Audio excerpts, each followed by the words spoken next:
สวัสดีครับยินดีต้อนรับเข้าสู่ช่อง ATS Channel นะครับผมกับพบกันอีกครั้งกับการ reaction ครับวันนี้พี่แฮมอยู่คนเดียวนะครับผมพี่คนหนึ่งไปเที่ยวต่างประเทศนะครับ10 วันเพราะฉะนั้นน่ะเราจะไม่เจอกับเขาใน EP 8 แล้วก็ EP ที่ 9 นะครับผม2 EP เลยซึ่ง EP 8 EP 9 อ่ะมันเหมือนกับเคยได้ยินมาว่า EP กับ EP 9 เนี่ยจะเป็น EP ที่มีฉากแบบในน้ำกันอะไรอย่างเงี้ยสระว่ายน้ำอะไรอย่างเงี้ยเพราะฉะนั้นโอ้เป็นฉากเด็ดอ่ะอดเลยเพราะพี่คนนึงเขาพลาดนะครับหรือไม่มีคนมาหวีดด้วยวันนี้จะหวีดคนเดียวนะฮะอุปกรณ์ก็เลยเป็นยาดมนะครับผมถ้าหวีดคนเดียวแล้วก็แบบถ้าเลือดหมดตัวก็ดมเข้าไปโอเคเดี๋ยวมา reaction กันต่อกับ EP ที่ 8 นะครับผมแต่ก่อนอื่นนะครับฝากทุกคนด้วยนะครับฝากกด subscribe เป็นกำลังใจให้กับช่อง ATS Channel ให้ด้วยนะครับผมใครยังไม่กด subscribe ฝากกดด้วยนะครับแอบเห็นนะครับมาดูกันทุกตอนเลยนะครับแต่ยังไม่กด subscribe นะครับช่วยกดให้ด้วยนะครับโอเคครับEP ที่แล้วเขาออกมาจากป่านู่นนี่นั่นไปตามสืบค้นนู่นนี่นั่นว่าตกลงใครเป็นคนทำร้ายเขาจำเลยไปตกอยู่กับดอนนะครับผมดอนก็เหมือนกับถูกไม่รู้ถูกใส่ร้ายป่ะนะแล้วไม่รู้เวกัสมีแผนอะไรอยู่เบื้องหลังหรือเปล่าอันนี้ก็ไม่รู้แต่ทีนี้โอเคตอนนี้คินรอดปลอดภัยแล้วและตอนจบก็คือกลายเป็นว่าคินน่ะเขาโกรธที่เหมือนกับว่าเวกัสมาทำอะไรตัวของพอชนะครับคินก็เลยโกรธซะก็เลยเกิดเป็นฉาก NC ตอนท้าย EP ที่แล้วนะครับโอเคแต่ EP เนี่ยตัวอย่างดูหวานมากน่าจะไปไปเดทกันเรียบร้อยนะครับเหมือนจะเป็นแฟนกันแล้วแหละแต่แค่ยังไม่เปิดตัวโอเคก่อนอื่นนะครับขอขอบคุณไอชีอีนะครับผมแล้วก็ Beyond Cloud นะฮะที่อนุญาตทำ reaction ได้นะครับไปดูกันเลยกับ EP ที่ 8 ครับผมครั้งสุดท้ายที่เห็นแกเป็นแบบนี้เนี่ยก็ตอนที่แกคบกับตะวันได้ยินคำนี้มาหลายครั้งแล้วเกิดอะไรขึ้นเหรอ พี่ลองยิงตะวันทิ้ง หลังจากนั้นเขาก็ไม่เคยไว้ใจใครอีกเลย ไม่ว่าจะเกิดอะไรขึ้นมึงต้องกลับมาหากูไอ้เหี้ยล้านกว่าที่คิดมาเยอะเลยกูไม่ได้รักคนเหี้ยมึง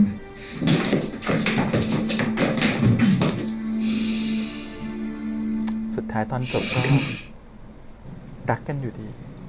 อะไรกันเธอจะเปิดม่านมานอนด้วยกันอย่างนี้เลยเหรอลากกลับมาจากรังเวกัสก็คือกลับเข้ามานอนด้วยกันอะไรอย่างนี้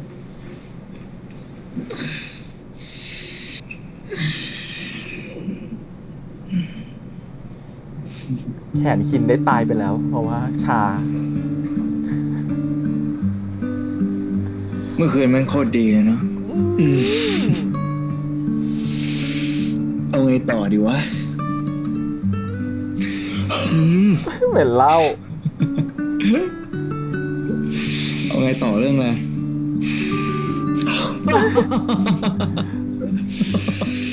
เป็นเรื่องของเราไง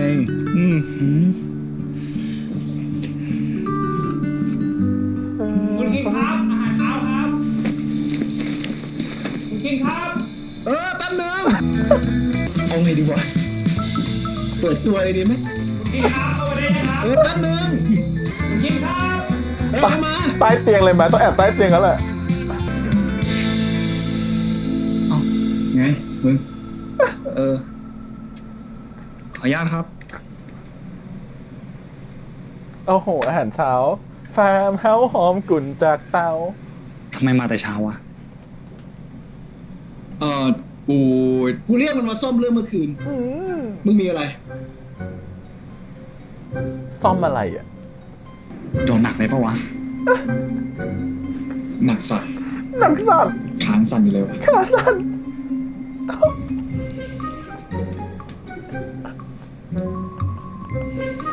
เข้าใจคนละเรื่องกันละลูกโอ้ยเอ็นดูน้องพีทซ่อมหรือมาติวพิเศษกันแน่ฉันว่ามาเรียนพิเศษมากกว่าจะมี breakfast on bed ไหมเฮ้ย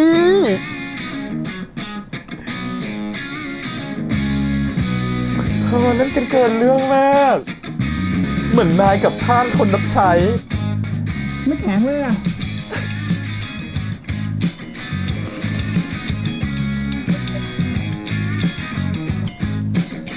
ตายแล้วคนมันยั่วอย่างนี้พี่คิมจะทน ข ไหวน มปัง นุ่ม เออ ๆ หอม กินด้วยดิวะ ฉันจะไม่ตัดออกเขาเป็นสปอนเซอร์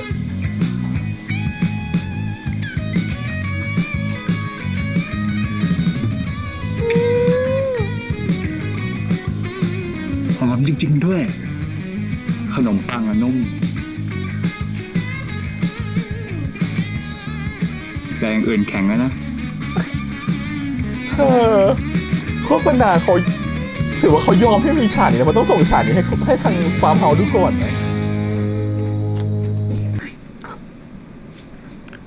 สลับกันลูก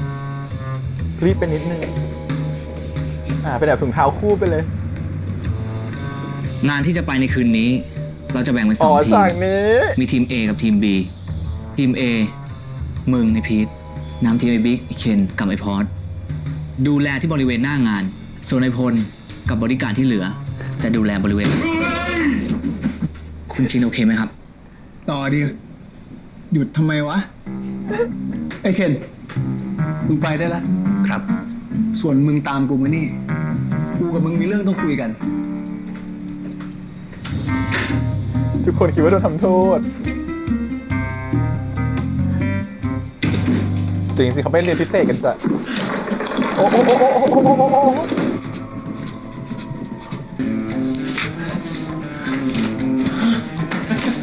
อุ้ยตายกระจุมหลุดทุกเม็ดอย่างนี้เนี่ยนะ โอ้โห มันจะร้อนแรงอะไรขนาดนี้ เสียงอะไรอ่ะ ไอ้พอชมันโดนคุณขินเรียกเข้าไปซ่อม สมน้ำหน้ามัน บิ๊กเธอก็ไม่เคยได้แบบนี้โอ้ตายตายตายตายตายตายเล่นกันจริงไปแล้วลูก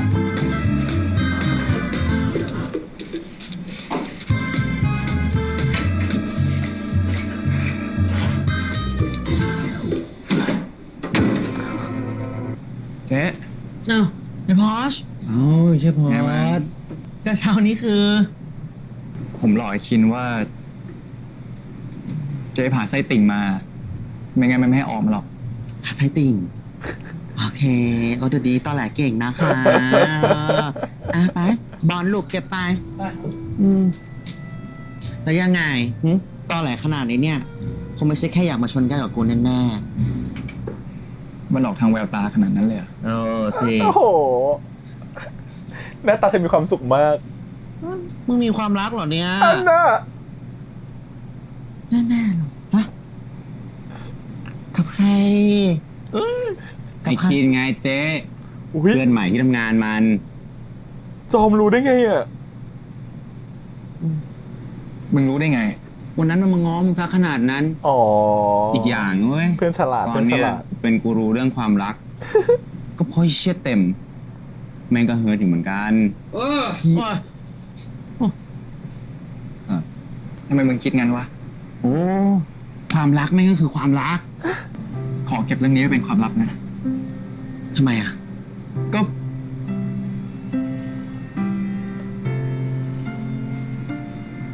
ผมไม่เคยคบผู้ชายมาก่อนไง อย่างที่ไอ้จอมบอกนั่นแหละ รักก็คือรัก ใช่ love wins ก็มันก็ใช่ แต่ว่า ผมแค่ไม่รู้ว่าต้องเริ่มยังไง อ๋อ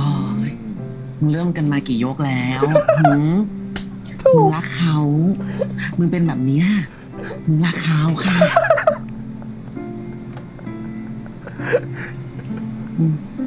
แล้วผมต้องทำไงเจ๊ โอ้ทำไปเยอะแล้วจ้ะ ไม่ยากเลย เวลาเรามีความรักเนี่ยนะ เจ๊บอกเคล็ดลับให้เลยหนึ่งอย่าง เราต้องหมั่นเติมความหวานให้กันและกัน เท่านั้น แค่นั้นเองเหรอ คืนมึงก็ต้องหาเวลาอยู่ด้วยกัน2 ต่อ 2บ้าง นอกจากอยู่บนเตียงแล้วเนี่ย มึงก็ต้องออกไปเดท ไปดูหนัง ไปกิน ถู ข้าก ว ไปเดินเล่น กระจุ้งกระชิง แล้วเขาเด็กกันที่ไหนอะเพราะปกติผมมาจบเคสที่หลังร้านเจ๊เนี่ย เออ คาเฟ่ไงมึง อืม ผมพาสาวๆไปบ่อยนุ้ย เยอะแยะ เดทมันคือสไตล์ของตัวเองอ่ะอยู่ที่ว่าตัวเองอยากจะพาคนที่ตัวเองชอบไปไหนแค่นั้นแหละ มันไม่มีของมันไม่มีความตายตัวหรอกเอ็นดูอ่ะ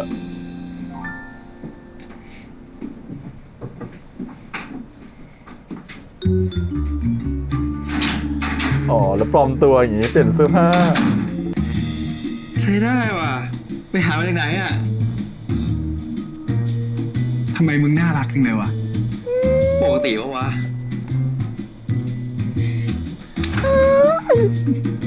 แต่อันนี่ฉันดูวายใสๆหรือเปล่าเนี่ยวายใสๆแค่แบบว่า ไม่ค่อยชินเลยวะ ไม่ได้มีแค่มึงคนเดียวหรอก พร้อมยัง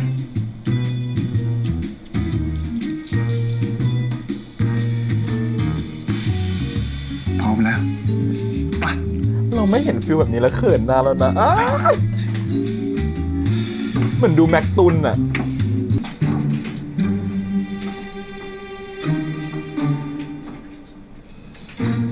มันเขินมันไม่เคย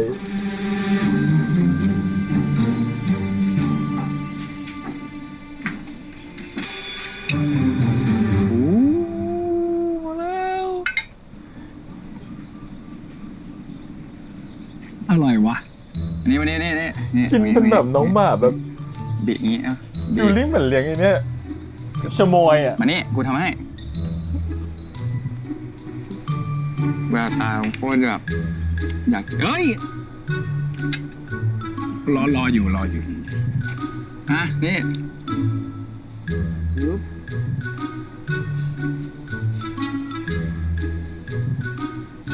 อร่อยมากเลยว่ะ เห็นไหมกูว่าแล้วว่าร้านนี้มันต้องอร่อย กูอะศึกษามาแล้วร้านเนี้ยขนมดีถ่ายรูปปัง เชี่ยคอมครับลืมถ่ายรูป เอาโทรศัพท์มา เอาโทรศัพท์มา นี่ก็ทำทุกเลยดีเทลเหมือนกับที่เขาบอก กลับ ไว้ มาที่ ข เดิ นาด ม นั้ เฮ้ น ย มึงคายออกมาเลยนะ มึงทำอะไรอ่ะ มึงคายมาเลยนะ มึงมาที่เดิม หมุนหน่อยหมุน เอ็นดูอะต้องทำทุกอย่างที่เขาบอกไว้ มึงหมุนฝั่งนี้หน่อยมัน2 นิ้ว ชู2 นิ้วด้วยว่ะ ใช่อันนี้แล้วมันแก้มป่องด้วย เฮ้ยมันแก้มป่องมันแก้มเดี๋ยวไม่ได้กด แก้ ถ่าย ม เลย ป่องเหรอแก้มป่อง โคตรน่ารักเลยไปวางกิน ชิ ต่อน ก็ ได้ คือทำทุกอย่างตามที่เขาบอกนะ ลบมีเรื่อง เอ้ย เดี๋ยวกูทำให้ นี่ อร่อยมากเลยว่ะ เหมือนคินเขาไม่เคยออกมาบรรยากาศ แต่ก่อน นี้นะแล้วก็กับคนที่ตัวเองชอบด้วยเนาะ ทาดา เก็บภาพกันซะหน่อย ยิ้มเช็ครูป เป็นแบบภาพกล้องฟิล์ม ยังไม่มา ไม่กล้องพลารอยด์ นั่นแหละ ให้ความอบอุ่น รอ ได้ ดู ยัง รูป วะ รอดูรูปก่อนอุ้ยมาแล้ว ก็หล่อ เฮ้ย มึงดึงหน้าทำไมเนี่ย โอ้ถ่ายไหม ให้ทำนั้นน่ารัก เอามา กูบอกให้ยิ้ม 1 2 3 โอ้ยตาย อะไรเนี่ยมึงดึงหน้าอีกแล้ว นี่มาเฟียเลยเนี่ย รูป ฉันว่า มาเอามานี่ เปลืองฝีมือหายรูปสุดท้ายมาทำอะไรก็ทำ มา 1 2 3ทำอะไรไอ้เคน ฉันเป็นผีบนหลังคา ไอ้เคนเยอะ เป็นไรหรอกมา นี่อยู่ในบ้านนะเว้ย ดูรูปก่อน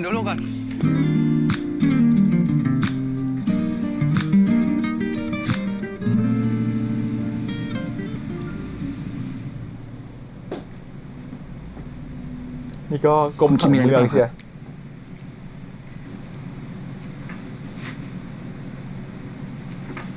กิตติสวัสดิ์พ่อแม่พอร์ต ดีมไปโดนไฮโซขับรถชนตายอ่ะ แต่คดีหลุด ทุกนี้หาคนชนไม่เจอเลย ไปสืบมาให้หน่อยว่าใคร คิดว่าก็คงเป็นไฮโซแถวนี้แหละที่ชน ถ้าแค่นั้นจริง ๆทำไมคุณกรณ์ถึงให้ความสนใจมันนักล่ะครับ หรืออาจจะเพราะว่า มันเป็นลูกเมียน้อยป้า คุณเราเล่น นี่คงเป็นเรื่องสุดท้ายของไอ้ปอแล้วแหละที่จะให้ไปช่วยดูให้นะเสียเวลากันมันมาเยอะแล้ว เยอะไปด้วยซ้ งั้นผมขอตัวนะครับ เยอะไปจนเผลอชอบใครคนหนึ่งหรือเปล่า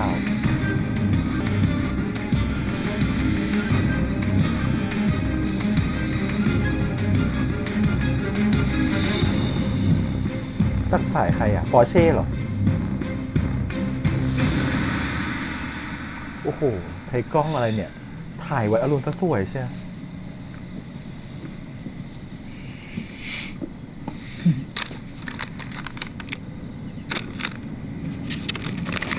ขอโทษทีนะเว้ย จริง ๆ กูตั้งใจพามึงไปดินเนอร์ริมน้ำแต่เน็ตแม่งเสือกไม่บอกว่าวันนี้ร้านปิดโคตรเซ็งเลยวะไม่เห็นเป็นไรเลย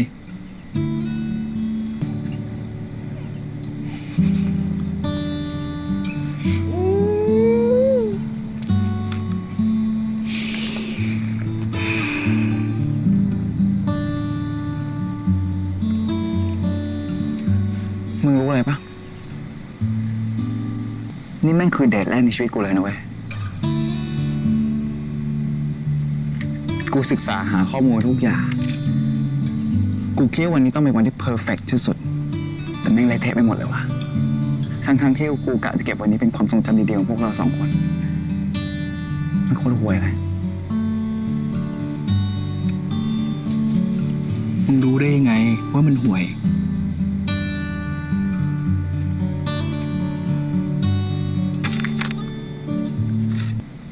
เกิดมากูก็ไม่เคยคิด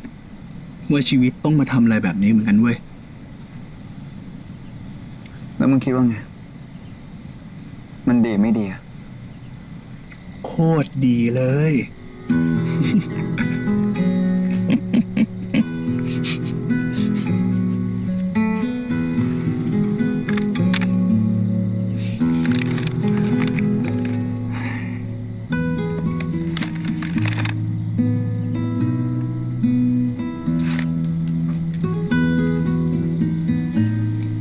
คืออะไรอะ ในเนี้ยมีเบอร์กูเบอร์เดียว มึงให้กูอะ เอาไว้ เผื่อว่าเวลามึงคิดถึงกู มึงแม่งโคตรน่ารักเลยนะ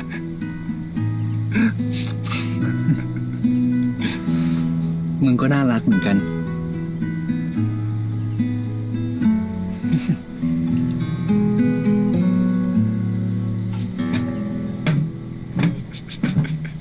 มีความสุขใช่ไหมล่ะ มีความสุข กูก็มีความสุขเหมือนกัน เอาแล้วมาละ มึงเป็นไรวะ ผีตะวัน ก็เมื่อกี้มีคน เอ้า คนที่อยู่ตรงนั้นมันหายไปแล้ว มึงไม่เห็นเหรอ มีคนที่ไหน ไม่มีคนหรอกเขากลับหมดแล้ว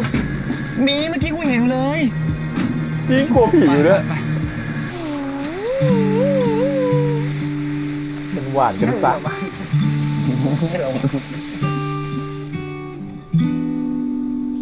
ทุกเรื่องราวที่ผ่านทุกคำคืนผ่านไปวนแบบนี้เรื่อยไปไม่มีคุณค่าอะไรเมื่อมีเธอเข้ามาฉันก็เริ่มเข้าใจเวลาที่ผ่านมาเพื่อรอเจอเธอใช่ไหมหากคืนนี้เรามองตาอย่างนี้กันเรื่อยไปหากวันนี้เรายังคงจับมือกันเรื่อยไปถ้าโลกทั้งใบมันดับสลายลงก็คงไม่เป็นไรแค่เธอแค่มีเธอไม่ว่าจะโลกที่ไร้ดวงดาวแต่ว่าสองเราจะ อย่าบอกว่าจูบใต้น้ำนะ นานเท่าไรโอ้กอดฉันในค่ำคืนนี้จะมีแค่เรา Why don't you stay ตายแล้วอะดีมากเลยอ่ะ มึงกดกาแฟให้กูปะเนี่ย เฉย ไม่ น้ำใจไม่มีวะ แหมหยิบเองมาเหอะไม่สูงเลยว่ะกูว่ากูเลิกละมึงทำอะไรเนี่ยเลิกบุหรี่ไงกูเริ่มต้นชีวิตใหม่โอ้โหหมดเวลาพักละไปเถอะไปก่อนเลยกูตามไปไปนะ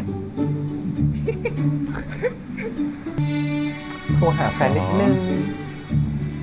เมื่อกี้มึงโทรมา กูพักอยู่เลยไม่ได้รับ คิดถึงเซลฟี่ไหมชื่นใจหน่อย มึงกูยังไม่ได้เจอกันนานนะ แต่กูกำลังเดินขึ้นไปหามึงเนี่ย แล้วไง กูอยากเห็นตอนเนี้ยขอแบบถอดเสื้อเลยนะ ไอ้บ้าเหรอ ไม่เอา อุ้ย เฮ้ย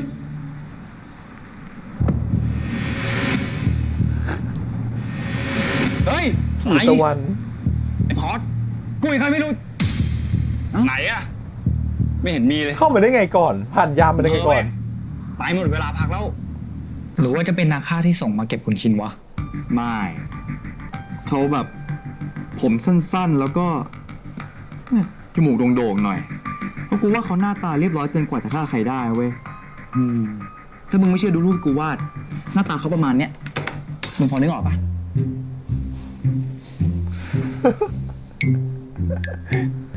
ขาดใต้ตาดำนะ มึงว่าชี้อะไรเนี่ย หรือว่าจะเป็นเด็กในคอลเลกชันของคุณคินวะ เด็กในคอลเลก เพราะ ชัน เคยมีบางคนโดนคุณคินทิ้ง แล้วก็ไม่ยอมจบ พยายามง้อขอรีเทิร์นวะ แรดจริงๆนะมึงเนี่ย และจริง ใช่ กูว่าใช่ ไปถามแม่งเลยกัน ๆ แฟนมันถึงอ่ะ แล้วเรื่องส่วนตัวแบบเนี้ยเขาจะยอมบอกมึงเหรอ เอ้า เป็นแฟนไง แล้วมึงให้กูทำไง เอางี้ กูเคยเห็นคุณคินเขามีมือถือเครื่องพิเศษอยู่ ในนั้นจะมีไลน์ที่ติดต่อโมส่งเด็กมา ถ้าไปไล่ดูในนั้นน่าจะเจอ เคลียร์นกกระจอกไปหามือถือได้ เดี๋ยวนกกระจิบดูต้นทางให้ มึงใช้คนรับทำไมวะอยู่กัน2 คน ไปเร็ว นกกระจอกกับนกกระจิบวะ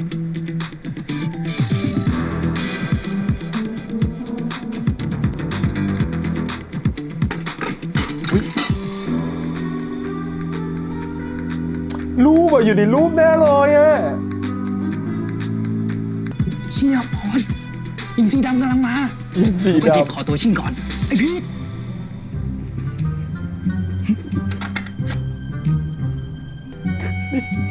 คิดว่าใครบุกห้อง เซอร์ไพรส์ ถ้าคนนี้สงสัยต้องใช้ปืนอีกกระบอกละมั้ง หล่ะ คิดถึงจัง เจ็บ ไอพอด มึงโดนซ่อมอะไรบ้างวะ หนักอยู่ ดูก็รู้แล้ว คอมึงแดงเป็นจ้ำเลยน่ะ อุ๊ย ทีหลังมึงอย่าใช้คอรับดีวะ เดี๋ยวคอก็หักหรอก ใช้แขนรับ แบบเนี้ย ฉันเอ็นดูพีทอะจะใส่ไปไหนเนี่ยพีทถ้าเป็นฉันรู้แล้วเนี่ย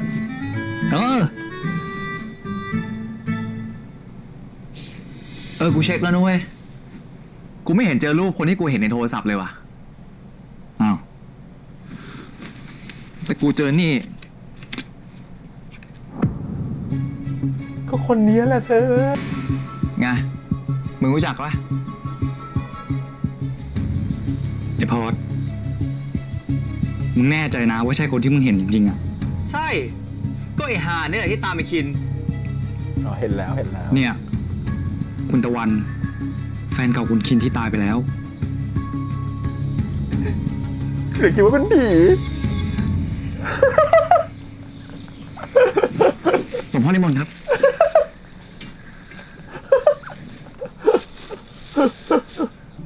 ผมคิดว่าตอนเนี้ย ผมโดนผีแฟนเก่าของคนที่ผมคุยด้วยตามรังควานอยู่ เอาตรงๆนะหลวงพ่อพอจะมีของดีให้ผมไม่ติดตัวบ้างไหมครับ อย่างเช่นแบบน้ำมนต์หรือข้าวสารเสกอะไรครับ แบบนั้นไม่มีหรอก แต่มีอย่างอื่น ใช้บูชาแทนกันได้ คืออะไรครับ อะไรอ่ะ โดนหลอกอะไรมา ใช่ ทำไมพี่ไม่รับสายผมเลยอ่ะ อ๋อ ช่วงนี้พี่ทำเพลงใหม่อยู่อ่ะ ก็อาจจะไม่ได้ อ๋อ ก็ว่าอยู่ เนี่ยผมก็เลยไปขอที่อยู่จากเพื่อนพี่มา แล้วผมก็เอาเพลงรักที่พี่ให้ผมแต่งอ่ะมาให้พี่ฟัง เดี๋ยวพี่ต้องไปแล้วอ่ะ เดี๋ยวนะ พี่ฟังสักแป๊บหนึ่ง เด็กมัน ใช้เวลาไม่นาน เก่งอะ ลืมเอาสายสะพายมา แต่ว่าไม่เป็นไร ผมมีขาตั้งอื้อ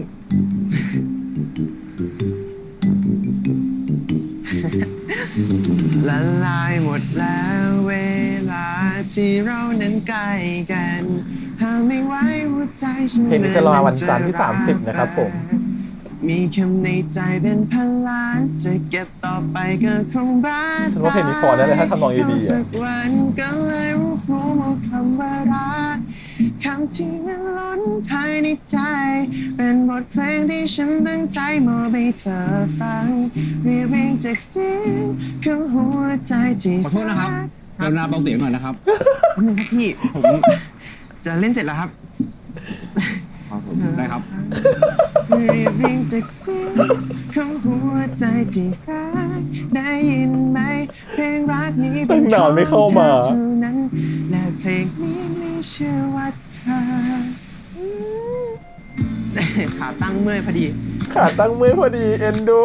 โอเค ก็ ชอบไม่ชอบบอกด้วยนะพี่คิม หมายถึงชอบผมหรือชอบ บ๊ายบาย กีตาร์ล่ะไอยชอบเพลง เอ็นดูมากเด็กน้อย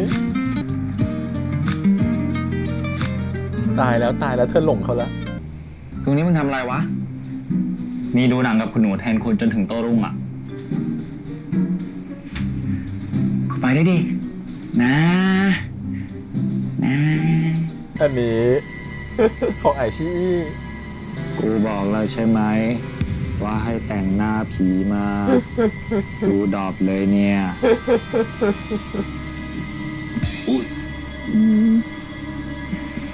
My roommate is Gumiho กูจะกินตับมือ กูจะกินตับมือ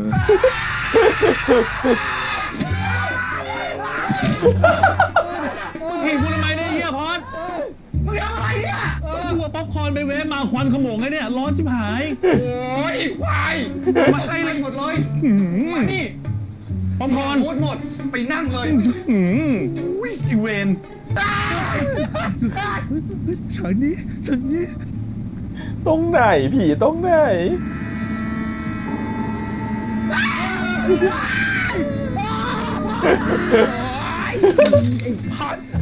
คอยพอดไปเลยนะ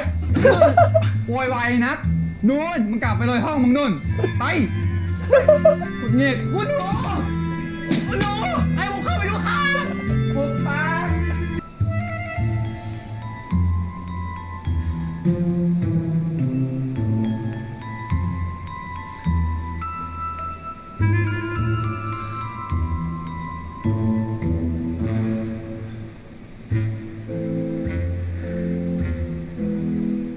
ฮัลโหล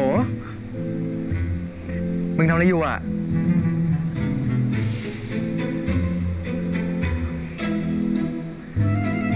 คืนนี้กูอยู่คนเดียวนะ มึงอยากลองอะไรใหม่ๆไหม ตอนนี้กูใส่ผ้าบางๆอยู่นะ เฮ้ยกิน เฮ้ย มา ผีมาแล้ว ผีผ้าห่มแล้วเขาเนี่ย เฮ้ย ไปช่วยเขามาเขาปิดสายเขามาเลย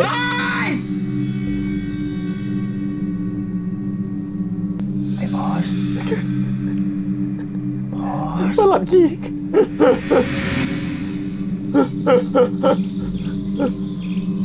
เป็นปลัดขิก ที่อาจารย์อาตมาเป็นคนปลุกเสกเอง เวลาจะใช้นี่นะ ท่องนะโม3 จบ แล้วก็เคลื่องใส่สิ่งที่จะมารังควานนะ เดี๋ยวโดนใส่หัวคินนะเลยอ่ะ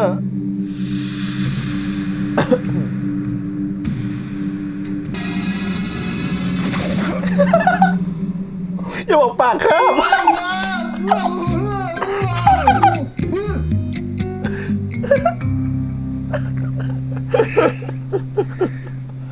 ค่อยดีขึ้นหน่อย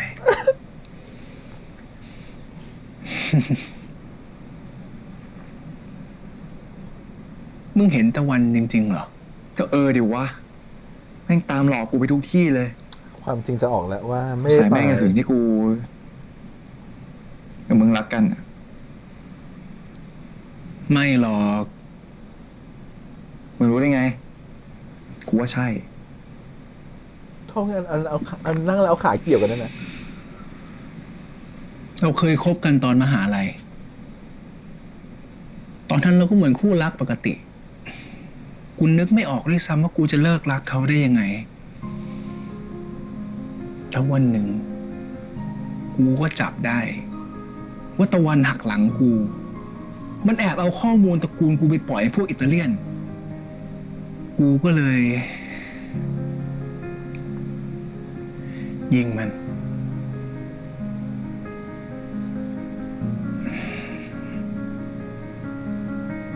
จากนั้นกูก็เชื่อใจใครไม่ได้อีกเลย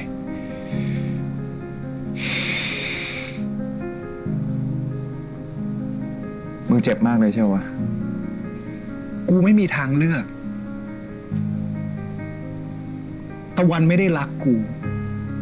ไม่เคยรัก มันแค่หลอกใช้กู เพราะงั้นตะวันไม่มีทางเป็นผีมาหึงมึงได้หรอก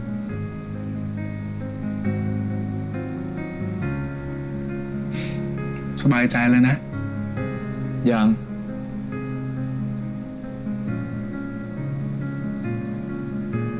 ทำไมต้องเก็บรูปเอาไว้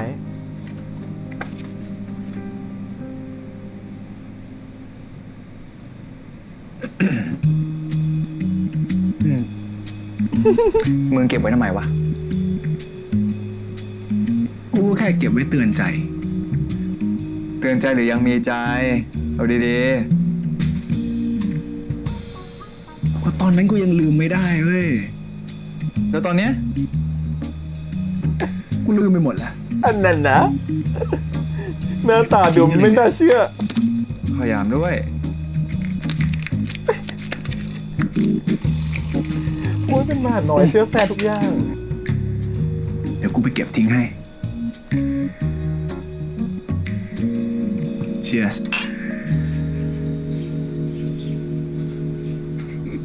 มันพอมาแล้วหลวงพ่อนิมนต์ครับ เอ้าไอ้ที่ให้ไปเนี่ยใช้ไม่ได้ผลเหรอ เดี๋ยวอาตมาจะเพิ่มไซส์ใหญ่ๆให้นะ ผมว่าผมไม่ต้องใช้แล้ว วันนี้ผมแค่ตั้งใจจะมาทำบุญกรวดน้ำให้ใครบางคนนะครับ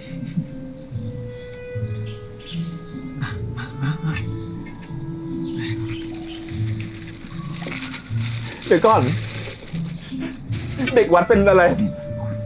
หนุ่มวายเหรอ มีการเป็นจิ้นเขาด้วย อ่ะอุทิศส่วนกุศลนะ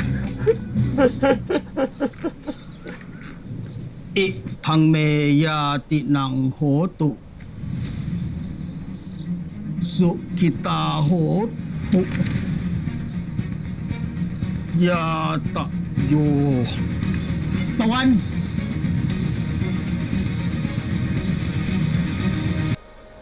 มาเป็นตัวเลยจ้ะ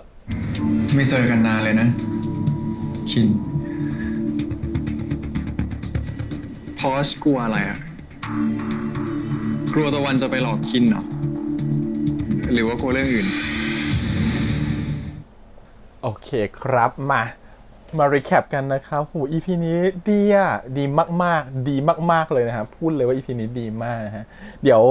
วลองไล่ดูกันไปทีละจุดๆแล้วกันต้องบอกก่อนว่า EP เนี้ยเป็น EP ที่ชอบมากในการที่เขาเล่าเรื่องในโทนแบบนี้นะฮะเพราะว่าเราจะเห็นความเป็นแบบเป็นมาเฟียแก๊งสเตอร์มีความแบบยิงกันนู่นมาตลอดหลายๆ EP ก่อนหน้านี้เนาะแล้วพอมันเหมือนกับพอผ่านครึ่งเรื่องมาเนี่ยมันกำลังจะเข้าสู่ครึ่งเรื่องหลังเนี่ยเขาเหมือนอยากจะเบรกอารมณ์เรานิดนึงแล้วเขาก็เบรกออกมาได้ดีมากๆเราไม่คิดว่าเขากำกับสายมาเฟียแบบเนี้ยแต่เขากำกับโทนที่เป็นโรแมนติกพาร์ทกับได้น่ารักมากๆอะไรอย่างเงี้ยได้ดีมากๆ เราไม่คิดเลยนี่แบบไม่ได้คาดหวังโรแมนติกพาร์ทได้น่ารักและดีขนาดนี้มาเนี่ยเราไม่รู้ฝีมือเขาเล่นเก่งแค่ไหนนะแต่เรารู้อโปเล่นเก่งแต่เราไม่รู้ว่าพอเคมี2คนเนี่ยพอเอามาทำเป็นโรแมนติกพาร์ทแล้วอะมันจะทำออกมาได้แบบนุ่มนิ่มน่ารักได้ขนาดนี้เราไม่ได้คาดหวังตรงนี้เลยสุดท้ายแบบพอเขาทำออกมาแบบเฮ้ยแบบอึ้งเหมือนกันว่าเฮ้ยยูทำออกมาได้ดีขนาดนี้เลยหรออะไรเงี้ยเพราะต้องยอมรับว่าเราดูซีรีส์วายมาเยอะมากแล้วก็ดูพวกโรแมนติกพาร์ทประมาณแบบเนี้ยมาเยอะมากแล้วอะเรื่องนี้เป็นเรื่องที่แตะถึงโรแมนติกพาร์ทเรื่องดังๆเกือบทุกเรื่องเลยรู้สึกว่าเฮ้ยแบบ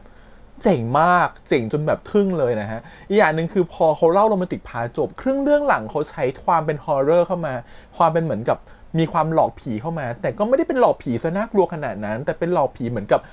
horror comedy คือเหมือนกับว่ามีความเป็นหลอกผีด้วยตลกด้วยอะไรเงี้ยตั้งแต่ต้นจนถึงจบ EP เนี่ยเป็นมีความเป็นคอมเมดี้โรแมนติกและ horror ปนๆกันซึ่งออกมาแบบเฮ้ยมันออกมาได้ลงตัวมากๆแล้วมันรู้สึกว่าปกติเวลามันโรแมนติกพาร์ทหนักๆมันจะปิดด้วยดราม่าแต่ไม่เขากลับใช้ความเป็น horror ผสมกับความโรแมนติกได้อย่างลงตัวไอ้ตรงนี้ต้องชมเลยว่าคนเขียนบทผู้กำกับถ่ายทอดมาได้ดีมากๆนะแสดงถ่ายทอดออกมาได้แบบน่ารักมากๆตัวนี้ต้องชมก่อนทีนี้พอมาพูดถึงตัว2คนใน EP นี้ก็คือตัวคินกับพอชเนาะไมอาโปเขาถ่ายทอดออกมาว่าตอนนี้2คนรักกันแล้วแต่ยังต้องหลบๆซ่อนๆอยู่ยังไม่สามารถที่จะบอกคนอื่นออกไปได้ว่า2คนตอนนี้เรารักกันแล้วอะไรเงี้ยเพราะว่าด้วยความที่คอนดิชันเนาะเงื่อนไขของตัวคินเขาก็เป็นมาเฟียเนาะหัวหน้าทั้งแก๊งอะเนาะขณะที่ตัวพอชเนี่ยเขาก็ไม่ปลอดภัยแน่นอนถ้าสมมติมีความถ้าคนอื่นรู้ว่าตัวเองเป็นแฟนกับคินตอนนี้อะไรเงี้ยเพราะว่ามีคนเหม็นหน้าเยอะมีคนเกลียดเยอะนะฮะแต่มันไม่ได้เหตุผลแค่นั้นชอบที่เขาให้เหตุผลตอนที่ตัวละครอย่างพอชไปปรึกษาเจยกว่าแบบเรายังไม่กล้าเปิดเผยต่อคนอื่นเลยเจยกก็ถามว่าทำไมถึงไม่กล้าเปิดเผยสิ่งที่เขากลัวคือเขากลัวว่าเขาเป็นการรักผู้ชายคนแรกเขาไม่เคยมีความรักกับผู้ชายมาก่อนเลยเขาก็เลยทำตัวไม่ถูกเพราะฉะนั้นน่ะมันประกอบด้วย2เหตุผลคือ1กลัวคนอื่นที่เป็นเพื่อนๆในแก๊งจะมองไม่ดี2คือเขาไม่เคยมีประสบการณ์มาก่อนเขาไม่รู้ว่าต้องทำตัวยังไงชอบที่เขาให้เหตุผลของตัวพอชมันมีความซับซ้อนและมันก็แน่นขึ้นซึ่งมันเป็นความเป็นคนสูงมากเพราะว่าปกติคนเราการที่เราจะไม่บอกออกไปว่าเป็นแฟนกันมันมีอยู่หลายๆมันไม่ได้มีแค่เหตุผลเดียวมันจะต้องมีหลายๆเหตุผลปนๆกันซึ่งเขาทำออกมาตรงนี้ออกมาได้ลงตัวดีว่าจริงๆเราพอจะมีมากกว่า1เหตุผลนะมันมีหลายเหตุผลมันทำให้ตัวละครตัวนี้ดูมีมิติมากขึ้นด้วยเพราะว่าเขาไม่เคยชอบผู้ชายมาก่อนเลยและทำไมเขาถึงมาชอบผู้ชายได้เราพูดไปใน EP ก่อนๆแล้วเนาะว่าเขาค่อยๆเปลี่ยนมาค่อยๆเรียนรู้มาค่อยๆยอมรับความเป็นตัวเองขึ้นมาพอเขาเชื่อว่านี่มันเขาไม่รู้หรอกมันคือความรักแต่เขารู้สึกดีกับคนนี้จังเลยพอว่า EP เนี่ยเขาถึงมารู้ว่าสิ่งนี้เรียกว่าความรักเพราะว่าเขายังไม่คิดเลยนะว่า EP เนี่ยสิ่งนี้เรียกความรักเพราะที่ผ่านมามันจะเป็นแค่เรื่องของเซ็กส์เนาะเป็นเรื่องของแบบความแบบโหยหาเสน่หาแต่มันมีความลึกๆคือความรู้สึกว่าเราเป็นห่วงคนนี้เราอยากอยู่ใกล้ๆคนนี้ซึ่งเขามันแยกไม่ออกมันปนๆกันอยู่แต่มี EP เนี่ยแหละที่ตัวพอชเขาแยกออกแล้วว่าสิ่งนี้เรียกว่าความรักหลังจากได้ไปคุยกับเจยกเนาะมันเหมือนกับจริงๆเขาพอจะรู้แล้วแหละแต่มันรอให้คนนึงมาฟันหรือรอให้คนนึงมาแบบเขย่าให้มันตกผลึกอะไรเงี้ยพอเขาตกผลึกความคิดได้ก็รู้สึกว่าเฮ้ยสิ่งนี้ต่างหากเรียกว่าความรักพอหาความรักปุ๊บเขาก็เริ่มจากจะหามุมอื่นของความรักแล้วปกติความรักเราไม่ได้มีแต่เรื่องเซ็กส์เนาะ EP นี้เขาจะเห็นว่าจริงๆแล้วการที่เรื่องเซ็กส์อย่างเดียวมันไม่สามารถที่จะหล่อเลี้ยงความรักของคนหนึ่งไปได้มันยังมีเรื่องของความรู้สึกเรื่องของการเห็นใจกันและกันเรื่องของการอยากทำให้อีกฝ่ายมีความสุขเรื่องของที่อยากจะเป็นห่วงเขาอยากจะเห็นเขาทุกๆวันอยากจะเห็นเขาอยู่ในจุดที่ดีๆที่ระหว่างดีต่อเขานี่มันคืออีกพาร์ทนึงของความรักแล้วซึ่งจริงๆเราเห็นเล็กๆน้อยๆตรงเนี้ยในตอน EP ที่6แล้วตอนที่เขาไปติดอยู่ในป่ากันเนาะมันไม่ใช่มีเรื่องเซ็กมาเกี่ยวข้องแต่มันเริ่มเป็นเรื่องของใจกับใจมาเกี่ยวข้องจนมา EP เนี่ยมันเริ่มแล้วว่าโอเคตอนนี้ฉันเข้าใจตัวเองเรียบร้อยแล้วฉันรู้แล้วว่าฉันรู้สึกอะไรทีนี้มันกำลังพัฒนาความสัมพันธ์ไปสู่มากกว่าเรื่องเซ็กแล้วเป็นเรื่องของความสัมพันธ์ที่มันแน่นแฟนขึ้นมันก็เลยชวนตัวคินออกไปเดทนะฮะซึ่งการเดทเราแบบความรู้สึกนะเราดูคู่เนี่ยให้ฟีลลิ่งเหมือนกับตอนเราดูแบ็คตุนคือปกติซีรีส์วายไทยมันจะมีความเป็นตัวเล็กจะไม่ค่อยดูมัสคูลินมากจะไม่ค่อยดูเป็นมาชัวร์มากๆแต่จะมีไม่กี่เรื่องที่ดูแบบมาชัวร์มากๆแล้วดูโรแมนติกได้เวลาเขาโรแมนติกกันแล้วมันดูนุ่มนิ่มที่นึกออกก็อย่างเช่นคู่แบ็คตุนนะฮะนี่เป็นอีกคู่หนึ่งที่มีความเป็นแบบมาชัวร์สูงมากแล้วเวลาเขาหวานใส่กันมันนุ่มนิ่มมากจนรู้สึกแบบเฮ้ย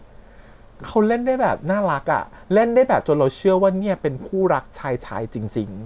ๆความรู้สึกคือเวลาเราเห็นชายเพื่อนเรานู่นนี่นั่นถึงเราเองเวลาไปเดทกับแฟนมันจะมีความเป็นอะไรแบบนี้อยู่มันจะไม่ใช่เหมือนกับแบบ ฝันหวานมากหรือเป็นยูนิคอร์นมากมันจะไม่ใช่โรแมนติกแบบที่ผู้หญิงจินตนาการแต่ความรู้สึกคือมันประมาณแบบนี้แหละมันคือกำลังพอดีมันคือการออกไปกินข้าวด้วยกันลองออกไปเดทกันสักครั้งหนึ่งลองไปกินขนมด้วยกันออกไปเดินเล่นด้วยกันถ่ายรูปด้วยกันทำบุญด้วยกันมันคือแบบอะไรแบบนี้ซึ่งมันถ่ายทอดโมเมนต์แบบนั้นออกมาหมดเลยแล้วชอบตรงที่แบบคนที่มันไม่เคยชอบผู้ชายมาก่อนมันทำตัวไม่ถูกมันไม่แล้วอีกอย่างนึงคือมันไม่เคยเดทด้วยเพราะมันบอกว่าความรักของมันจบอยู่ที่หลังบาร์ตลอดสุดท้ายเนี่ยพอมันได้เริ่มเดทพอมันรู้ว่าการเดทคืออะไรมันศึกษามาเรียบร้อยแล้วมันวางแผนมาเรียบร้อยแล้วมันอยากจะทำสิ่งวันนี้ให้ดีที่สุดตามที่แบบเช็คลิสต์มันบอกไว้อะไรเงี้ยแล้วตัวละครของพอสมันก็ทำออกไปเงี้ยแล้วพอเราทำออกไปด้วยความที่มันเหมือนกับไม่รู้อ่ะเขินเป็นครั้งแรกมันยิ่งทำให้ตัวละครของอโปที่ถ่ายทอดออกมามันดูมีมิติและน่ารักมากๆคืออโปถ่ายทอดออกมาได้ดีมากๆจนรู้สึกว่าเนี่ยมันเป็นอีกมุมหนึ่งของตัวพอสเป็นความน่ารักของพอสซึ่งทำให้คนอื่นสามารถหลงรักเขาได้สบายๆเลยอะไรเงี้ยก็ไม่แปลกใจที่ทำให้คินแบบหลงรักหัวปักหัวปั๊มมากเพราะว่ามันเป็นเสน่ห์ของตัวละครตัวนี้มากแล้วอโปถ่ายทอดออกมาได้ดีมากอย่างเงี้ยแล้วก็จะเห็นความหวานของ2คนนี้แล้วเราสึกว่าไมล์ก็รับส่งกับอโปออกมาได้ดีมากคือเวลาอโปส่งอะไรมาเวลาไมล์เล่นอะไรไป2คนรับส่งแบบกันดีมากๆอย่างเงี้ยแล้วคู่เขาแบบเขาไม่ค่อยเขินเลยคือเขาเบรกดีไอซ์จนความรู้สึกว่าเราดูตอนนี้เราดูเขา2คนรักกันจริงๆในแบบฉบับของเหมือนกับผู้ชาย2คนหรืออาจจะเป็นเกย์2คนที่มีความแมนมากๆอะไรเงี้ยซึ่งรู้สึกว่ามันก็มีแบบนี้จริงๆในสังคมที่เราจะเห็นคนที่เป็นแมน2คนเดินจูงมือกันหรือมีความรักกันน้อง2คนเล่นออกมาได้ชัดมากและเคลียร์มากแล้วอีกอย่างหนึ่งคือภาษากายของพอชมันละเอียดมากนะเขาไม่ได้เล่นแค่ของการแค่มองว่าเขาต้องทำให้มันหวานนะเขาไม่ได้จงใจหวานแต่เรารู้สึกว่าเขาเข้าไปถึงตัวละครพอชว่าถ้าวันนี้พอชมันอยากจะทำสิ่งนี้ให้ดีที่สุดกับการเดทมันจะทำตัวยังไงเพราะฉะนั้นมันจะมีความอึกอักมันจะมีความเคอะเขินมันจะมีความอยากรู้อยากลองซึ่งมันไม่ใช่ความแบบเล่นลงไปให้หวานน่ะแต่มันคือความรู้สึกของอินเนอร์ที่เขารู้สึกอยากจะให้มันแบบทำวันนี้ให้ดีที่สุดรู้สึกว่าอาโปถ่ายทอดออกมาแบบดีมากแล้วไมค์ก็รับส่งดีมากชอบฉากตอนที่อาโปเขาหอมหัวไมค์เราจะเห็นว่าไมค์จะมีการหอมหัวอาโปหลายครั้งมากเนาะใน EP นี้เนาะหรือว่าจะมีการเอาหัวไปพิงนู่นนั่นแต่เราจะชอบที่เหมือนกับอาโปเขาจะมี2ฉากที่เด็ดๆคือมีการจูบไหล่หอมไหล่แล้วก็มีหอมหน้าผากความรู้สึกเราคือมันทำให้ตัวละครอย่างอาโปมันดูชัดมากขึ้นว่าเขาเพิ่งชอบผู้ชายเขาไม่รู้หรอกว่าการเป็นรับเป็นรุกคืออะไรเขารู้แต่ว่าตอนนี้ status on แบบในเรื่องของการมีเซ็กซ์เขาอาจจะเป็นรับแต่ความสัมพันธ์เขายังแยกไม่ออกว่าความสัมพันธ์ของการที่เป็นผู้ชาย2คนเนี่ยเขาต้องทำตัวยังไงการที่เขาไปจูบหน้าผากของคินเนี่ยมันเป็นภาษากายอย่างหนึ่งที่ปกติผู้ชายจะทำกับผู้หญิงมันทำให้เส้นแบ่งของเพศของตัวละครมันค่อนข้างเบลอมากๆว่าตกลงตัวละครตัวเนี้ยมันจำเป็นไหมว่าคนที่อยู่บนเตียงเป็นรับเวลาออกเดทจะต้องเป็นลุคของคนที่หวานกว่านุ่มนิ่มกว่าหรือต้องถูกเขาหอมหน้าผากมันทำเรื่องมันแบบใส่ออกมาได้แบบมันไม่จำเป็นเพราะจริงๆแล้วในชีวิตของคนที่เป็นเกย์2คนน่ะมันก็เป็นแบบนี้บางทีมันเบลอเดอะไลน์มากบางทีมันไม่รู้หรอกว่าวันนี้ใครจะหวานกว่าใครวันนี้ใครจะน่ารักกว่าใครวันนี้ใครจะดูแมนกว่าใครพอเรื่องการใช้ชีวิตกับเรื่องบนเตียงมันแยกกันนะบางคู่นะดูแมนมากแต่คนที่เป็นแมนอาจจะเป็นรับบนเตียงก็ได้เช่นกันคนที่ดูหวานมากอาจจะเป็นรุกบนเตียงก็ได้คือเราไม่รู้เลยเพราะฉะนั้นมันจะเรื่องนี้ทำให้เห็นชัดว่าบางครั้งที่เราเห็นภายนอกคน2คนน่ะเราแทบจะดูไม่ออกเลยว่าใครเป็นรุกหรือใครเป็นรับเพราะโพสิชันเขามันเบลอมากเวลาคนมีความรักกันมันเบลอแบบนั้นมันจะอาจจะไม่เหมือนชายหญิงเนาะเพราะชายหญิงมันจะดูชัดในโพสิชันแต่พอมันเป็นชายหรือหญิงหรืออะไรก็ตามมันค่อนข้างจะเบลอมากๆว่าตกลงใครเป็นรุกใครเป็นรับซึ่งมันไม่ใช่เรื่องที่จะไปถามเขาเนาะว่าใครเป็นรุกใครเป็นรับแต่สิ่งที่เราเห็นคือ love is love มันคือความรักจริงๆแล้วมันแบบซึ่งเรารู้สึกว่าเรื่องมันถ่ายทอดมาได้กลมดีมันไม่ได้แบบซ้ายเลยหรือขวาสุดอะไรเงี้ยแต่มันออกมาอยู่ตรงกลางได้กำลังพอดิบพอดีมากๆแล้ว2คนถ่ายทอดมาได้ดีมากรู้สึกแบบเมื่อกี้ดูไปแล้วผมแบบไม่เชื่อว่า2คนตัวใหญ่ๆแบบนี้จะเล่นออกมาได้ดูตัวนุ่มนิ่มตัวเล็กขนาดนี้ยิ่งตัวไมค์นี่ต้องชมเลยนะเขาเล่นเหมือนแบบไม่รู้เอา reference จากไหนแต่มี feeling เหมือนตอนเราดูโอมกับณนนท์ดูโอมที่ feeling เหมือนกับเป็นหมาโกลเด้นน่ารักถ้าจะเปรียบเทียบเหมือนเป็นน้องหมาน่ารักไมค์ก็เหมือนกับพวกหมาชาโมยอย่างเงี้ยขาวตาเข้มแล้วก็น่ารักอะไรอย่างเงี้ยคือสุดแบบยิ่งฉากยิ้มฉากแบบกินขนมอะไรอย่างเงี้ยเขาเป็นฟีลลิ่งน่ารักมากเลยซึ่งเรารู้สึกว่ามันในมุมของตัวละครคินนะมันถ่ายทอดในลุคนี้มาได้ดีมากนะคนหนึ่งที่เป็นมาเฟียเก็บกดอยู่แต่ในบ้านเนาะต้องมีภาวะความเป็นผู้นำสูงมากทุกอย่างต้องคุมทุกอย่าง มันเก็บไอ้ความโรแมนติกแบบนี้ไว้อยู่ในลึกมากๆความน่ารักแบบนี้มันเก็บไว้ลึกมากๆมันไม่รู้จะออกมายังไงแต่พอชอะไปปลดล็อกประตูเหล่านั้นออกมาหมดเลยเวลาอยู่กับพอชมันเหมือนกับประตูที่มันขังความน่ารักเอาไว้ขังความนุ่มนิ่มของตัวเองไว้อะมันทลายออกมาหมดเลยแล้วมันก็โชว์ออกมาเวลาอยู่กับพอช2 คนอะซึ่งมันแบบเฮ้ยมันดูนุ่มนิ่มจนขัดกับลุคเลยบางคนอาจจะรู้สึกว่าเฮ้ยมันดูไม่เป็นตัวละครคินหรือเปล่ารู้สึกว่าไม่มันคือตัวละครคินเว้ยแต่มันคือตัวละครคินที่เขาไม่เคยเผยลุคนี้ออกมาให้เราเห็นเพราะเขาต้องอยู่ในสเตตัสที่ต้องแข็งแกร่งตลอดเวลาแต่พอเขาจะนุ่มนิ่มอ่ะเขาก็นุ่มนิ่มได้แล้วมันก็น่ารักมากๆด้วยยิ่งแบบแล้วมันกลายว่าเวลาออกไปข้างนอกอ่ะเหมือนพอจะเป็นคนคุมคินซะด้วยซ้ำคินจะเหมือนเป็นน้องหมาที่ขี้อ้อนไปเลยอย่างเงี้ยรู้สึกแบบมันทำให้เห็นไหมว่าโพสิชันเวลาออกเดทด้วยกันมันแบบค่อนข้างที่จะไม่ชัดหรือมันเบลอมากๆขณะเดียวกันแต่พออยู่เรื่องของเลิฟซีนหรือเซ็กซีนหรือเรื่องบนเตียงมันก็ชัดของมันเนาะอย่างเช่นฉากที่มันชัดอย่างมากๆเช่นตอนที่หลังจะมีเซ็กซ์กันเสร็จแล้วตื่นเช้ามามีขนมมาเสิร์ฟอาหารเช้ามาเสิร์ฟอย่างเงี้ยพีทก็พูดไม่รู้อะไรเลยนะคะโดนเพื่อนหลอกอยู่อย่างนั้นพีทนี่ดูไม่ออกเลยคิดว่าเพื่อนโดนทำโทษสุดท้ายเพื่อนโดนทำโทษจริงจ้ะทำโทษอะไรคาบขนมปังจ้ะแล้วขึ้นไปบนเตียงแล้วไม่มีความเป็นแบบป๋าเรียกทาสรักมาหาฉันอย่างเงี้ยแล้วตัวพอชก็ทำเหมือนกับเป็นทาสรักอะซึ่งเขารู้สึกแบบนี่มันโคตรความสัมพันธ์ที่มันดูเรียลมากๆบางครั้งเวลาอยู่บนเตียงเราก็ทำตัวเป็นทาสเนาะเราทำตัวเป็นทาสรักของเขาแต่ออกไปอยู่ข้างนอกแล้วก็ทำตัวอีกบุคลิกนึงมันมีคนหนึ่งเวลามันมีความรักมันมีหลายๆมิติของความรักมันมีหลายๆมิติของคาแรคเตอร์ซึ่งแบบเรื่องนี้มันครอบคลุมแล้วมันออกมาทำให้รู้สึกว่าตัวละครมันแบบมีมิติสูงมากแล้วแบบทำให้ใน 1 EP มันเล่าได้ขนาดนี้รู้สึกว่ามันทำออกมาได้ดีมากนะนี่ต้องโคตรชมเลยถึงบอกว่าผู้กำกับเก่งมากที่ทำทุกอย่างที่เราเล่าออกมาเนี่ยภายใน1 EP อ่ะมันไม่ง่ายแล้วมันกลายว่าต้องงงว่าสปอนเซอร์ยอมได้ไงนะปกติเนี่ยสปอนเซอร์เวลาเขาจะปล่อยให้เหมือนทายอินสินค้าปกติเขาต้องดูก่อนว่าฉากนั้นน่ะโอเคไหมฉากมันจะหวือหวาเกินไปไหมเพราะบางทีมันไม่ตรงคอนเซ็ปต์กับโปรดักที่เราต้องการจะสื่อเนาะแต่อันเนี้ยฟาร์มเฮาส์มาฉีกมากที่เ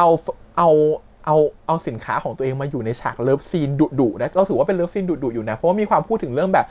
ของขนมปังอ่ะนุ่มแต่ของมึงอ่ะแข็งอะไรเงี้ยซึ่งมันก็เป็นความแบบมีความดุในคำพูดอยู่เงี้ยเรารู้สึกว่ามันเป็นความฉลาดของแบรนด์นะที่ต้องการบอกว่าแบรนด์ฉันอยู่คู่กับคนในทุกๆช่วงของเวลาแบรนด์ฉันก็เป็นส่วนหนึ่งของความรักของทุกๆคู่เหมือนกันแล้วก็เป็นการซัพพอร์ตของ LGBTQ ไปไกลๆด้วยกับการแบบสื่อมาทานฉากนี้รู้สึกว่าแบรนด์ก็ค่อนข้างฉลาดอยู่นะที่เลือกที่จะใส่ออกมาในฉากนี้ EP นี้ก็จะมีความเป็นแบบเลิฟซีนดุอยู่ประมาณนึงมีการแบบโอ้โหหายใจลดกระจกนะครับผมมีการจูบรถต้นคอมีการอุ้มกันโอ้โหแบบสุดแบบก็คือจัดเต็มเหมือนกันความรู้สึกคือเขาก็เล่นกันสุดมากเล่นจนเราเชื่อเล่นจนแบบถูกมันไม่ต้องเล่นเลียวขนาดนี้ก็ได้แต่ไม่ต้องเล่นให้ขนาดนี้คือแบบจิตวิญญาณนักแสดงสุดๆแล้วก็อีกซีนหนึ่งที่ชอบมากๆคือซีนที่ไปที่วัดอรุณตัวพอชเองเขาก็อยากจะเหมือนกับบอกว่าเนี่ยเขาจะตั้งใจทำให้มันดีที่สุดนะแต่เขาทำไม่สำเร็จขณะที่คนนึงเขารู้สึกว่าเธอไม่ต้องทำสำเร็จหรอกเพราะที่ฉันได้รับวันนี้มันโคตรเยอะแล้วมันที่สุดแล้วอย่างเงี้ยแล้วพอ2 คนมันได้คุยกันนะมันเหมือนกับแบบความรู้สึกเนาะมันเหมือนกับมันไม่เคยมีโมเมนต์แบบนี้ในชีวิตมาก่อนอะแล้ววันนี้มันเหมือนได้อะไรกับมันได้เจอคนบางคนที่มันตามหามาตลอดแล้วมันได้ฟีลแบบนั้นมากๆอย่างเงี้ยแล้วตอนที่2 คนซบกันมันคือมันมีค่ามากๆอีกอย่างนึงคือการที่เขาโชว์ซีนวัดอรุณน่ะการที่ไปเดทตามร้านอาหารอย่างเงี้ยปกติเราจะเห็นซีนที่ออกเดทกันของตัวละครเนาะหลายๆเรื่องไม่ใช่ทุกเรื่องหลายๆเรื่องเนี่ยเขาก็จะใช้ซีนที่เหมือนเป็นร้านอาหารซีนนู่นซีนนี่จะไม่ค่อยโชว์มุมของกรุงเทพเสียเท่าไหร่หรือมุมที่เป็นสถานที่จริงเสียเท่าไหร่แต่การที่เขาเลือกมุมสถานที่จริงออกมามันทำให้เรารู้สึกว่าเราอินไปกับตัวละครได้ง่ายขึ้นว่า2 คนนี้มันเหมือนมีตัวตนจริงๆอยู่บนโลกนะแล้วเรากำลังดูความรักของเขาทั้งคู่อยู่อีกอย่างหนึ่งก็เป็นการขายซีนเมืองไทยไปในตัวเพราะเรื่องนี้ดังทั่วโลกอยู่แล้วทุกคนจะต้องเห็นว่าวัดอรุณสวยแค่ไหนในตอนกลางคืนนะฮะแล้วมันก็เป็นมุมออกเดทได้อีกมุมหนึ่งเหมือนกันสำหรับคู่รักที่ต้องการจะออกเดทแนวทำบุญแล้วก็แบบว่าต้องการภาพสวยๆตอนกลางคืนรู้สึกว่าภาพมันสวยมากนะต้องยอมรับว่ากรุงเทพที่ออกเดทที่เป็นที่สาธารณะมีน้อยมันทำให้เรื่องของเวลาเขาทำละครมันค่อนข้างจะยากในการที่จะหามุมโลเคชั่นที่จะถ่ายทอดการออกเดทของตัวละครการเลือกวัดอรุณออกมานี่ก็เป็นหนึ่งในสถานที่ไม่กี่ที่ที่สามารถที่จะไปเดินในตอนกลางคืนได้รู้สึกว่ามันออกมาดีมากๆก็ยังเป็นซีนที่เหมือนกับตัวคินเขาซื้อมือถือให้เนาะแล้วก็เหมือนกับมีเบอร์ฉันคนเดียวนะเอาไว้เธอติดต่อเวลาเธอไม่อยู่หรือว่าเธอคิดถึงฉันอะไรอย่างเงี้ยแล้วพอชก็ตอบกับว่ามันแบบเธ ธอมันโคตรน่ารักเลยรู้สึกว่ามันเป็นซีนที่มันเหมือนกับมันปิดด้วยความรู้สึกคน2 คนมาเดทกันจริงๆแล้วก็ให้ของกันและกันให้ของขวัญกันและกันแล้วก็จบด้วยการเดินจูงมือกันไปอย่างเงี้ยแม้ตอนจบจะเจอเหมือนเจอผีตะวันเข้ามานะฮะก็แบบว่าก็เป็นความแบบเปิดเรื่องของตะวันเข้ามารู้สึกว่ามันเป็นโทนที่ดีมากแล้วมันดีไปจนถึงตอนที่กลับไปถึงตัวที่พักแล้วก็แบบว่าเหมือนจะจูบกันแล้วสุดว่าเขาอยู่ในช่วงตรวจบ้านพอดีก็ต้องหนีแล้วหนีไปไหนไม่หนีไปสระว่ายน้ำแล้วสุดท้ายก็คือกระโดดลงน้ำตอนแรกเราคิดว่าจะจบแค่นั้นไม่จูบในน้ำต่อเธอบ้าบอไปแล้วซีรีส์วายเนี่ยมีไม่กี่คู่นะคะที่ไปจูบกันในน้ำนะคะว่าจูบในน้ำมันลำบากมากนะคะมันแบบหายใจลำบากอ่ะเราก็จะเห็นอยู่ไม่กี่คู่ที่เห็นชัดๆคือมีเตนิวกับดักบูคิสนะคะมีเรื่องของแต่รักฉันด้วยใจเธอเนาะบิลกินพีมีเรื่องของมิลกราฟจากเรื่องทานไทป์เดอะซีรีส์อันนี้น่าจะเป็นเรื่องที่4ที่มีฉากจูบในน้ำนะครับสำหรับเรารู้สึกว่าทำออกมาได้ดีมากๆตรงที่ความรู้สึกคือมันอยู่ในช่วงของการจังหวะหนีแล้วมันเหมือนกับแบบฉันอยากจะจูบกันอะแต่มันไม่ได้จูบกันสักทีอะแล้วมันก็โดดลงไปในน้ำก่อนสุดท้ายไอ้ความอยากตรงนั้นอะมันยังคาอยู่และในน้ำมันคือที่ที่2 คนอยู่ด้วยกันแล้วมันเงียบมันคือที่ที่ปิดมันคือโลกของพวกเขา2 คนมันเปรียบเสมือนว่าน้ำเนี่ยมันเป็นตัวกั้นของเสียงเนาะเสียงไม่สามารถทะลุผ่านน้ำได้มันคือที่สงัดสำหรับทั้ง2 คนการที่เขาจูบกันเนี่ยมันคือโลกของเขามันคือโลกส่วนตัวของเขาแล้วมันก็เป็นจูบที่แบบรู้สึกว่าจากการหนียิ้มกัน2 คนในน้ำแล้วก็มาจูบกันมันเป็นซีนที่เล่นลองเทคแล้วยากอยู่นะไม่ง่ายเลยซีนนี้แต่เขาทำออกมาได้ดีมากๆแล้วเมื่อกี้น้ำตาไหลเลยเพราะว่าด้วยเพลงที่มันส่งเข้าไปด้วยอ่ะกับเพลงแค่มีเธอคือมันส่งเข้าไปคือมันคือแบบมันคือดีเลยอะฉากนี้มันคือปังมากถ้าเป็นเบสซีนของ EP นี้ก็เลือกฉากนี้เลยอะฉากใต้น้ำเพราะรู้สึกว่าเมื่อกี้ดูแล้วแบบน้ำตาไหลคือรู้สึกแบบมันเหมือนเราดูเขาตั้งแต่เช้ามาจนถึงกลางคืนอะแล้วมันออกมาเลยแบบมันคือตอนเนี้ยมันคือไฟนอลแหละของวันเนี้ยแล้วมันจบได้สวยมากสุดแล้วพอมันผ่านการเดทมาความรักมันดีเนาะมันทำให้แต่ละคนก็อยากจะเป็นคนที่ดีขึ้นพอชก็อยากจะเปลี่ยนตัวเองเลยโดยการไม่สูบบุหรี่แล้วมันตรงนี้มันน่ารักมากมันเป็นรายละเอียดเล็กน้อยที่เขาเลือกที่จะทำแล้วทำให้เห็นมิติของตัวละครและเสน่ห์ของตัวละครที่มันค่อยๆเปลี่ยนไปจากความรักมากขึ้นอะไรเงี้ยเหมือนที่พ่อบอกนะว่าความรักจะทำให้มีดที่มันคมอ่ะกลายเป็นมีดที่ทื่อได้ตอนนี้มันกำลังทำสิ่งนั้นอยู่แล้วสุดท้ายก็ได้รู้เรื่องของตะวันนะครับผมเพราะว่ามีการมาสงสัยว่าตอนนั้นใครตามเขาไปหาไปสืบมาจนได้เจอว่ามีรูปหนึ่งที่ตัวคินเก็บเอาไว้ก็เป็นรูปของตัวตะวันนะครับเป็นคนรักเก่าของคินซึ่งคินก็ยอมบอกเล่าว่าเรื่องมันเกิดอะไรขึ้นในตอนนั้นเคยเป็นแฟนในมหาลัยมาก่อนแต่เขามาหลอกเอาข้อมูลไปขายให้อิตาลีเสร็จแล้วเนี่ยสุดท้ายเขาก็เลยยิงทิ้งแต่ไม่บอกว่าตายหรือเปล่านะฮะคิดว่าคินรู้อยู่แล้วว่าไม่ตายทีนี้เนี่ยตะวันคือสำคัญมากๆตรงที่ว่าถ้าเขาไม่ตายการที่เขากลับมาครั้งนี้มันคืออะไรเพราะคินเนี่ยก็คิดว่าการที่เขาไม่เคยรักฉันเลยแต่การที่เขากลับมามันมาเพื่อสิ่งไหนในตอนนี้มาเพราะหึงหรอหรือจริงๆแล้วตะวันเขารักคินแต่ตอนนั้นเขาทำไปเพราะว่าจำเป็นเขาเลยต้องจากไปแต่จริงๆแล้วลึกๆเขายังรักคินอยู่เช่นกันเรารู้สึกว่าคินก็ไม่ได้ลืมหรือตัดเยื่อใยกับตะวันไปเสียหมดเราเห็นได้2 ฉากชัดๆคือ1เขาไม่ทิ้งรูปเขายังเก็บรูปไว้แม้พอจะบอกให้ขยำทิ้งแต่มันมีความแอบเสียดายอยู่ในสายตาเขาเล็กๆนะมันมีความโกหกอยู่ในสายตาเขาเล็กๆว่าเขายังมีเยื่อใยอยู่ก่อนที่เขาจะโยนทิ้งไปกับ2คือตอนทำบุญแล้วพอเห็นตะวันปุ๊บอะเขารู้ทันทีเลยว่าตะวันเนี่ยยังไม่ตายเพราะถ้าเขาคิดว่าตายแล้วอะเขาต้องคิดว่าคนนั้นคือผีแต่สิ่งที่เขาทำคือเขาวิ่งออกไปเลยมันทำให้เห็นว่าเขายังมีใจกับตัวตะวันอยู่ประมาณนึงแหละการที่ยิงครั้งนั้นเนี่ยแล้วไม่ทำให้ตัวตะวันตายแสดงว่าเขาต้องรู้สึกอะไรกับตะวันอยู่หรือทีเนี้ยมันอาจจะเป็นคอนฟลิกต์ให้ตัวกับพอชรู้สึกว่าตกลงเนี่ยเราจะหวั่นไหวกับความรักครั้งนี้ไหมความรู้สึกของเรามันกำลังจะอยู่ในจุดที่มินเมย์ไหมเมื่อเขามีคนรักเก่ากลับมาทีนี้ก็ต้องรอดูว่า EP หน้าเนี่ยตัวคินเขาจะแสดงท่าทางยังไงแล้วเขาจะสามารถทำให้พอชเห็นได้ไหมว่าเขารักพอที่สุดแล้วตอนนี้อะไรเงี้ยขณะเดียวกันเราก็เห็นแทนคุณนิดหน่อยนะครับการไปดูหนังผีด้วยกันเนาะซึ่งแทนคุณก็ดูเรื่องThe Roommate with Gu Miho ซึ่งไม่ใช่หนังผีนะจ๊ะกูมิโฮคือพระเอกหล่อมากอะไรเงี้ยแต่เขาคงตัดซีนนั้นมาเพื่อจะโฆษณาไอชีแหละก็เลยมันไม่คงหาหนังผีไม่เจอก็เอาเรื่องนี้เข้ามาก่อนนะเพื่อโปรโมทเสร็จแล้วก็มีการเหมือนกับถีบพอดออกมาเพราะพอมันกลัวเหลือเกินนะฮะจนถึงมาถึงที่ห้องกลัวขนาดที่ว่าไปตามคินมาแล้วคินมาถึงคิดว่าคินเป็นผีโยนประหลัดขิดใส่ประหลัดขิดเนี่ยมันคือเครื่องรางของขลังบางอย่างนะฮะเมืองไทยเขาใช้กันจริงๆประหลัดขิดเนี่ยเป็นตัวแทนขององค์พระศิวะก็คือเป็นทางเทพฮินดูเนาะซึ่งเพราะฉะนั้นเนี่ยเขาก็ถือว่าเป็นสิ่งศักดิ์สิทธิ์ แล้วเขาก็ใช้ในการที่จะเหมือนกับว่าลงไล่ผีอะไรก็เป็นความเชื่อของแต่ละบุคคลไปขณะเดียวกันการที่ตัวพอชไปทำบุญตักบาตรใส่เนี่ยคนต่างชาติจะไม่เข้าใจแต่การใส่บาตรเนี่ยในทางพุทธเนี่ยศาสนาเนี่ยเชื่อว่าการใส่บาตรหรือการทำบุญให้กับคนที่ตายไปแล้วอ่ะเพื่อการที่คนตายเขามาหาเราอ่ะหมายความว่าเขาอาจจะมาขอส่วนบุญเราหรือเขาไม่ไปเกิดเขาเลยต้องมา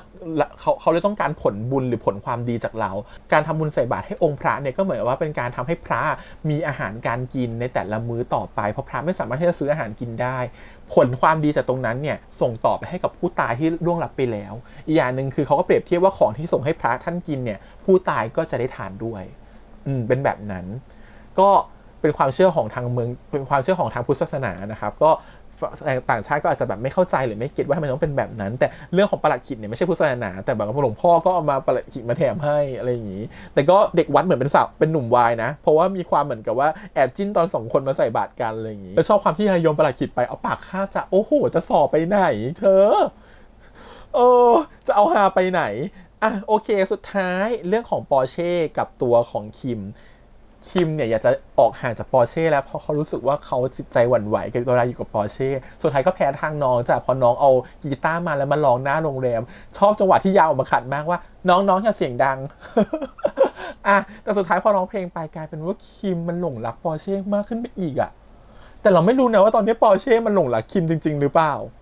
นี่ยังมีความสับสนอยู่ว่าคนที่ปอร์เช่ชอบเป็นใครคิมหรอหรือจะเป็นมาเก๊ากันแน่เพราะใส่ชุดโรงเรียนเดียวกันก็ต้องรอดูกันต่อไปว่าจะเป็นยังไงแต่ MV ของน้องที่ร้องเพลงให้เราฟังวันนี้จะมาวันจันทร์ที่30นะครับก็ไปติดตามชมกันได้โอเคส่วนเรื่องของคิมยังสืบเรื่องของพอชอยู่นะครับผมก็เลยฝากให้บิ๊กไปสืบเรื่องของพ่อแม่พอชน่าจะเป็นการสืบครั้งสุดท้ายแล้วเพราะเขารู้ความจริงว่าพ่อแม่พอชตายเพราะใครไฮโซคนไหนเขาอาจจะเชื่อมเรื่องถูกแล้วก็สามารถบอกได้ว่ามีความเกี่ยวพันกับพ่อของเขาหรือกรอย่างไรถ้าให้เดาตอนนี้ก็คือเหมือนเดิมก็คือแม่ของพอชก็คือเป็นพี่น้องบุญธรรมกับกรและก็กันคิดว่ากรกับกันน่าจะมีใครคนใดคนหนึ่งหลงรักแม่พอชหรืออาจจะเป็นทั้งสองคนหลงรักแม่พอชแล้วก็เกิดรักสามเศร้าขึ้นจนสุดท้ายแม่พอชเขาไปเลือกผู้ชายคนอื่นแล้วก็มีลูกด้วยกัน2คนและอาจจะเกิดความที่มีสิทธิ์ว่าเป็นกรหรือกันเองนั่นแหละที่เป็นคนชนให้พ่อแม่พอชตายเพราะความหึงหวงบางอย่างหรือความรู้สึกบางอย่างที่ไปเป็นชูเขาหรือเปล่าอะไรอย่างเงี้ยเนี่ยไม่รู้ไม่แน่ใจแต่คิดว่าประมาณนี้แหละเลยต้องแบบเลยฆ่าตายเลยก็ EP นี้ก็ประมาณนี้ครับผมถือว่าเป็น EP ที่สำหรับเรานะเป็นการขึ้นครึ่งหลังของเรื่องที่ดีมากๆแล้วก็เป็นเราคิดว่าหลังจากนี้อาจจะมีโรแมนติกพาร์ทอีกสัก EP นะ EP 9นะเพราะเลยไม่เห็นฉากตอนที่เขามีอะไรกันในสระว่ายน้ำเลยนะฮะคิดว่าเดี๋ยว EP 9น่าจะมาก็ต้องชมเลยว่าเป็นซีรีส์มาเฟียที่ถ่ายทอดโรแมนติกซีนออกมาให้เราเชื่อมากๆว่าคน2คนเป็นผู้ชาย2คนมีความรักต่อกันจริงๆแล้วไมค์กับอโปก็ถ่ายทอดออกมาในพาร์ทนี้ออกมาได้ดีมากๆเราไม่คิดว่าเขา2คนจะเล่นออกมาให้เราเชื่อได้ขนาดนี้ว่ามันมี2คนนี้อยู่จริงๆบนโลกที่กำลังรักกันอยู่แบบนี้อะไรเงี้ยเป็นอีก1 EP ของเรื่องนี้ที่เราสึกว่ามันดีและมันเติมเต็มอะไรเราหลายๆอย่างมากๆแล้วก็บอกเลยว่าเรื่องนี้มันกำลังสร้างมาตรฐานของตัวมันขึ้นไปทุก EP เนาะมาเฟียไม่จำเป็นต้องโก้หรูเพราะความโก้หรูมันคือความเคยชินแต่วันนี้มาเฟียต้องการแค่เดทอะไรก็ได้กับคนที่ตัวเองรักก็พอมันแบบวันนี้ประมาณนี้นะครับผมส่วนเรื่องการใช้สีมีคนบอกให้อยากให้พูดนะคะวันนี้จะเห็น3สีชัดๆแล้วกันเนาะพูดแค่นี้พูดสั้นๆแล้วกันแล้วเห็น3สีชัดๆนะฮะตอนที่พอเขามีความรักแล้วเขาไปหาเจโยกสีเป็นสีชมพูเนาะตอนที่เขาอยู่ในน้ำ2คนเขาใช้น้ำถ่ายทอดกันเป็นสีฟ้าคือเปรียบเทียบเหมือนความที่มันต้องเก็บเอาไว้ความที่มันไม่สามารถบอกใครได้นะครับซึ่งเขาเลยใช้น้ำกับสีมาเป็นตัวผนวกความหมายตรงนี้แล้วก็อีกสีหนึ่งที่เราเห็นคือปกติพอชจะเป็นสีเขียวนะครับผมส่วนตัวคินเขาจะเป็นสีเหมือนกับสีส้มๆประจำตัวแต่พอ2คนนี้มาอยู่ในซีนเดียวกันตอนนี้มีความรักกันแล้วสีมันจะเป็นอมเหลืองหมดเลยมันจะให้สีโทนเหลืองหมดเลยก็เข้าใจว่ามันคือการที่2สีเข้ามาหากันแล้วมันเบลนด์กันเรียบร้อยแล้วและสีเหลืองก็เป็นตัวแทนของความรักที่มันดูอบอุ่นด้วยโอเคครับวันนี้ประมาณนี้นะครับวันนี้คุยกันเยอะมากแน่นมากเนื้อหานะครับผมไว้เจอกันใหม่สัปดาห์หน้าละกันนะครับอย่าลืมละกันกด Subscribe ให้ด้วยนะครับเป็นกำลังใจให้กับช่องด้วยนะครับผมใครชื่นชอบก็อย่าลืมกด Subscribe ละกันแล้วก็เอาไว้เจอกันใหม่ในสัปดาห์หน้าครับวันนี้พี่แฮมไปก่อนนะครับติดตามเราได้4 ช่องทาง YouTube Instagram Twitter แล้วก็ Facebook ครับวันนี้พี่แฮมไปก่อนแล้วครับบ๊ายบาย